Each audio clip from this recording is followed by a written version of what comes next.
10-4 Ghost Rider, how are we doing today? Don't answer that, because I'm in New Jersey, and if you ask somebody that, it's a rhetorical question. You say, how you doing? You actually tell them how you're doing. They're going to think, what's up with this guy? In Jersey, they'll actually help you out if you're really in a bad situation, but if you say, hey, how you doing? You actually start talking about it, they're just going to be like, all right, I got to go.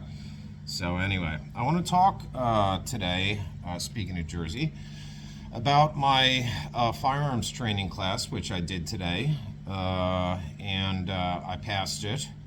But on another note, this is a full disclosure video about what I experienced on the whole thing, and I want to share that stuff with you. I took my class today with what is going to be my concealed carry, which is a Canik Mete SFT, unloaded, visual check, and all that stuff. So, great gun. So, I'm gonna get right to it. I'm gonna tell you what you can expect. This is Jersey concealed carry weapons training. This is firearms training on the range, and in conjunction, a class, an educational class on things about the laws in New Jersey, what you can and cannot do if you're like in a situation where you think you might want to draw your firearm, what types of situations would justify the use of deadly force, or even pulling the weapon out. Because if somebody goes, hey man, those are some ugly sweatpants, and you pull out a gun, well, you're going to jail. So don't do stuff like that. It's a lot of education about, what is a justifiable situation, right? None of this is legal advice.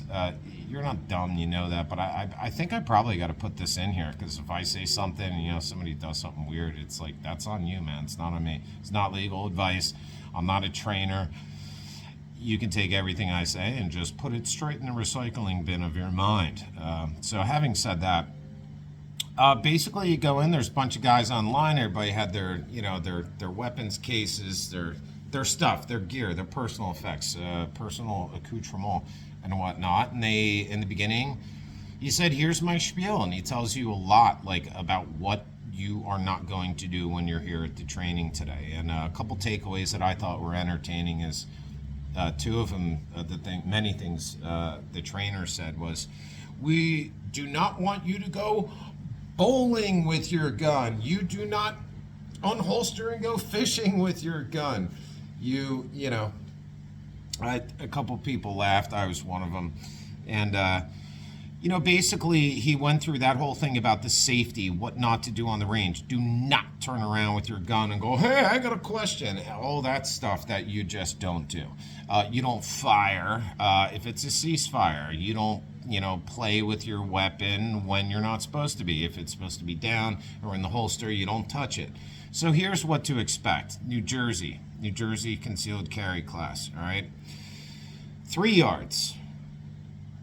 You have one hot round in the chamber. I thought this is going to be Israeli carry, where, in Israel, the troops don't carry a hot round in the chamber, or a chambered round, whatever you want to call it. They pull it out, and as they're pulling out, they rack it and then shoot it. It's called Israeli carry, or the way they train Israeli soldiers. It's probably to avoid, shooting yourself in the foot or any kind of negligent discharge. But if you watch a lot of the videos like I do, the serious videos, they're like, dude, if you don't have one in the chamber, you don't have that time to pull it out and rack it, and then, you might get shot if you're like face to face with some kind of crazy insaniac or something. I'm not yet comfortable with carrying one in the chamber. I can carry it home, because in New Jersey you can carry it home, but I still don't carry with one in the chamber. Eventually I'll have concealed carry. I got to put this, I got the paperwork and I got to put that through. I guess it's going to be probably minimum 2 months before I could even conceal carry. So moving on. 3 yards. We're on the range. Everybody's got magazines loaded, and they put a magazine in their gun and, flip the thing, racked it. Now you got one live, right? It goes in the holster. You sit there and you wait. He blows a whistle. Ready. It's 5 rounds at a time. Okay, 5. So 1, 2, 3, 4, 5 at 3 yards. Reholster. Blows a whistle. Cease fire. checks everybody, looking at stuff, making sure nobody's doing anything negligent. Here we go again, 3 yards, do your last 5. 1, 2, 3, 4, 5. Your magazine rack's open because it's empty. Okay, cease fire again, reload. Same thing at 5 yards. 5 rounds down range, reholster, cease fire, all that, same thing. 5 yards, the last 5 rounds. You load up magazines again, it goes to 7 rounds. Same exact thing, 5 and 5 with the ceasefire in the middle. Ceasefire at the end as well. And in the very beginning, because you don't just do it until he blows the whistle. So technically it's 3 ceasefires, I suppose. 3, 5, 7, 10, 15. 10 rounds at each distance, okay? And then it's over. And if you get 40 out of 50 rounds on target, you pass. If you get anything less than that, you fail. I told you this is gonna be a full disclosure video. Oh God, here it goes. I could just go on and tell you that I just went in and kicked ass, and I'm an Annie Oakley sharpshooter. I could shoot a hair off a mosquito's balls at 1,000 yards. There's no point in posting this to try and help people if I'm not going to tell you what really happened in my case. There's 12 guys, four failed. 4. I was one of them. Here's my mistakes. I have a brand new gun. I never shot it before. I put a green dot on it. I zeroed it in my garage by holstering and reholstering, total dry fire stuff, no rounds in there, nothing like that. I thought I had it zeroed. I didn't.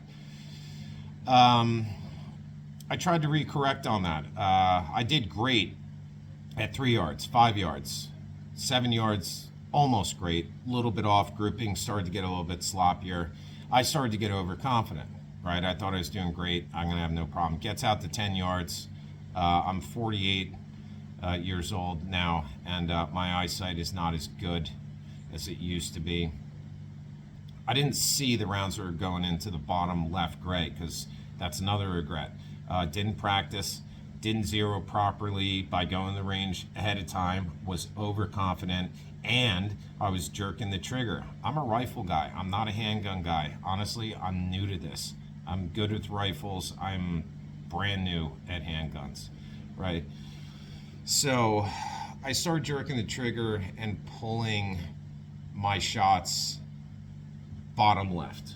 So I was lucky I got to take this test twice in the same day.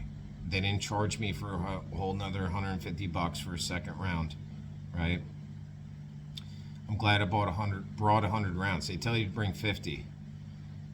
Another place, which I didn't go to, said bring 100. Now I know why they say bring 100, because I had to requalify the whole thing because I freaking failed. Then another regret, because I started to realize at the 10-yard point, I was off. I was pulling the bottom low, I was overconfident, starting to miss a lot. He said, you can only miss one more at 15 yards. I'm like, oh my God, this is not gonna go well. So I really stopped jerking the trigger. I did everything I could. Another regret, I brought 115 grain ammo from some old stuff that we bought, and this Walther Q5 match was not cycling the remanufactured 115 grain. I just was super curious if my new Canic would eat that stuff and cycle it without failure to eject, which was happening a lot. A lot of it was limp wristing. I'm new to handguns. Me and my fiance both had a bunch of failures to eject. The one guy told me, squeeze harder, better grip. I had less failures to eject, but I still had a couple on a Walther Q5 match at 115 grain remanufactured. I should have left the 115 home. Curiosity got the best of me. I just want to know if this would cycle it. It did. I brought 12 rounds of 115 grain. I missed 12 rounds off the target. I don't know how many of those were 115, but I think there's possibly a correlation. But between not practicing ahead of time, not being completely zeroed in, being overconfident, jerking the trigger as a right-handed shooter and pulling them bottom left, which is what happens if you're a lefty, it'll pull them bottom right, I believe. It's when you jerk the trigger and you're pulling the gun. You're literally smacking the trigger and the gun is dipping bottom low. Well, I did all those things. There's probably one more that I regret. If it comes back to my memory, I'll mention it. Yeah. There's another one. Not taking enough time in between rounds. Another thing to expect. There's no time limit at the place I went to. There's no like you have 10 seconds to shoot 5 rounds. There wasn't. So I should have taken my time more. So those 4, 5, 6 things that I did wrong, don't do them. Don't go in overconfident. Don't think I got this, especially when you're like slamming out the bullseye at like 3 yards and 5 yards, and you're like, oh, I got this, and then you get loose. You get lackadaisical. You get sloppy, and I did that. And by the time I got my 10-round target, 10-yard back, I realized how many missed. He said, you can miss one more, and that's it. It goes back to 15. I was like, oh no. I failed. Could I have put this video up and said, I got 49 out of 50 and not shared what I did wrong? Yeah. But there's no point in me posting this video to help other people if I'm going to BS you. I'm going to save you a lot of grief.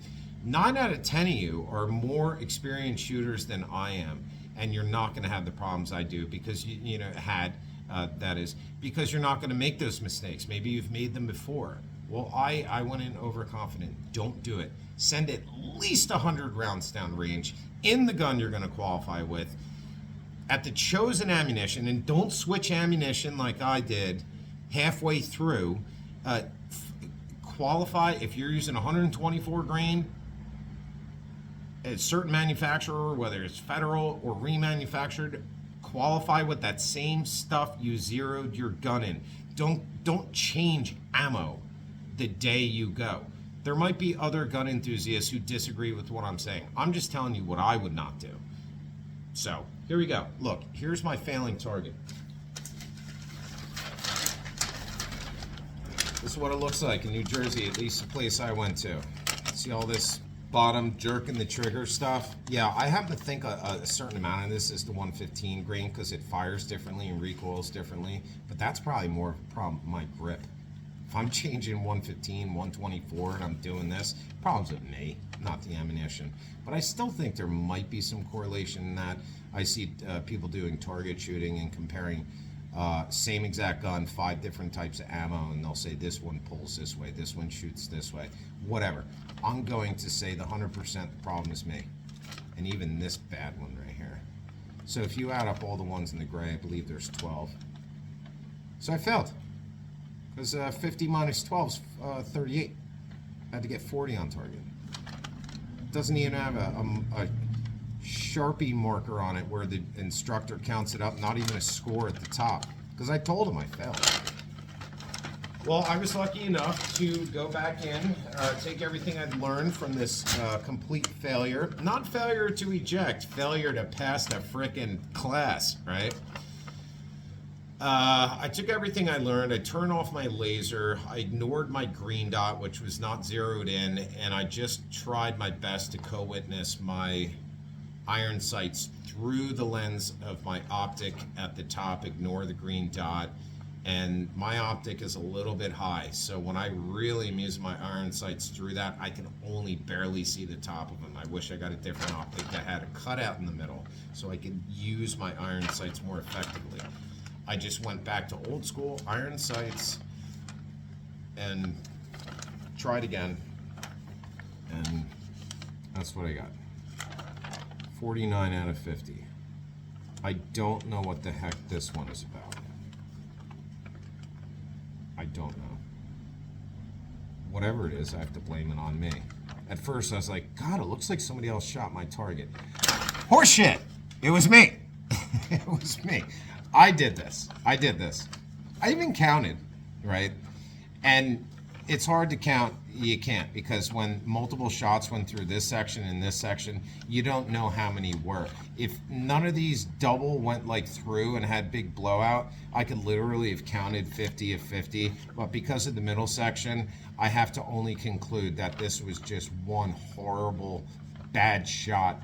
I can't blame it on there was a bad load or a bad primer, not enough gunpowder. I'd like to believe that, but in the end, that's all horseshit.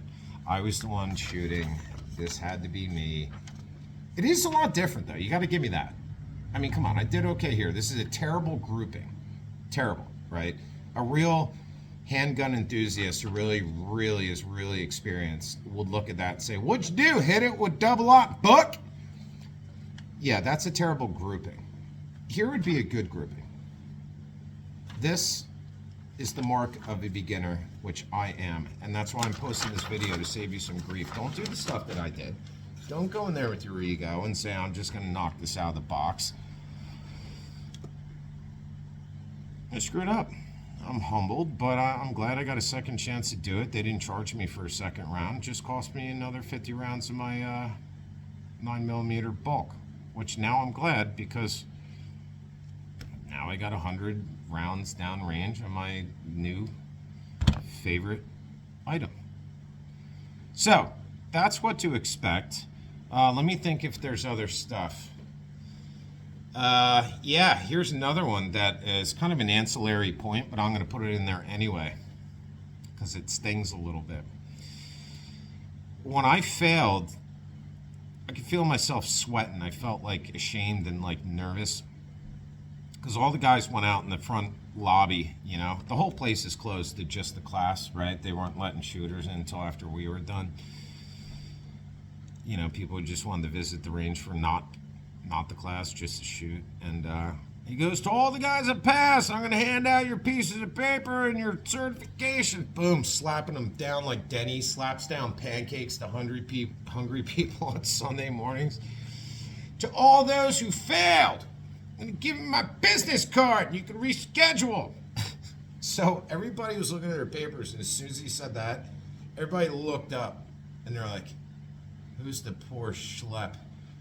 He went to one guy, "Here's a card. Here's a card. Here's a business card. Here's a business card."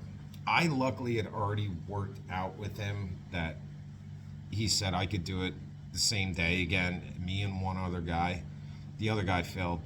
Well, sort of failed. I won't get into that, but they had to have like 2-3 different range masters scores thing because he missed 10, arguably 11. I think one was split on the line between the white and the gray, and then there was, I don't know, I won't get into it too much, but he barely passed the second time. I at least feel like I redeemed myself, got 49 out of 50.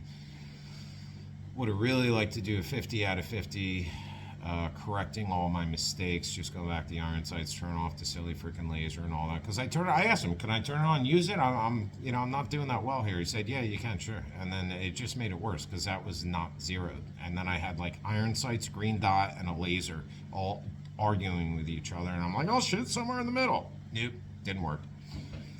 So I luckily didn't get handed the business card, but I felt guilty and said, "I really shouldn't have switched ammo in the middle, and I should have come down and practiced more." And a bunch of guys kind of looked at me and they're like,